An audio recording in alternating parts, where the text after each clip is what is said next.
একটা মেয়ে বিয়ে না করে সারা জীবন একটা কুকুরের সঙ্গে কাটিয়ে দিচ্ছে। ব্যাপারটা হাস্যকর, তাই না? কিন্তু আসলে যতটা হাস্যকর তার থেকে অনেক বেশি রহস্যজনক। ইন্ডিয়ার মধ্যে একটা মেয়ে ছিল, অসম্ভব সুন্দরী মেয়েটা যে রাজ্যে ছিল সেই রাজ্যে একটা রাজা ছিল। সেই রাজা না শিকার করতে ভালোবাসতো অনেক, তবে সেটা গোপনে। তিনি মুখোশ পরে শিকারে বেরিয়ে পড়তেন। একদিন রাজা শিকারে নেমে পড়লো, মুখোশ পরে, মানে কেউ যেন চিনতে না পারে উনি রাজা। তো উনি জঙ্গলের মধ্যে চলে গেল। জঙ্গলের মধ্যে শিকার করতে করতে হঠাৎ করে সেই রাজা পথ হারিয়ে ফেলে। অনেক চিন্তায় পড়ে গেল, আমি যাব কোন দিকে। আর সেই রাজার কাছে যেই খাবার পানি ছিল সেটাও শেষ। রাজা অনেক দূর চলে গেল। অনেক দূর যাওয়ার পরে হঠাৎ করে একটা বাড়ি দেখতে পেল। সেই বাড়ির সাইডে গিয়ে নামলো। তখনই দেখতে পেলো বাসা থেকে একটা কুকুর বেরিয়ে আসলো, আর কুকুরের পিছন পিছন একটা সুন্দরী মেয়ে বেরিয়ে আসলো। এতটা সুন্দর, রাজা দেখে মুগ্ধ হয়ে গিয়েছে। এত সুন্দর মেয়ে আমার রাজ্যে, অথচ আমি নিজেই জানি না। কি হাস্যকর একটা ব্যাপার।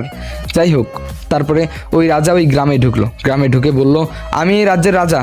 তখন সবাই তেনাকে সালাম করা শুরু করলো।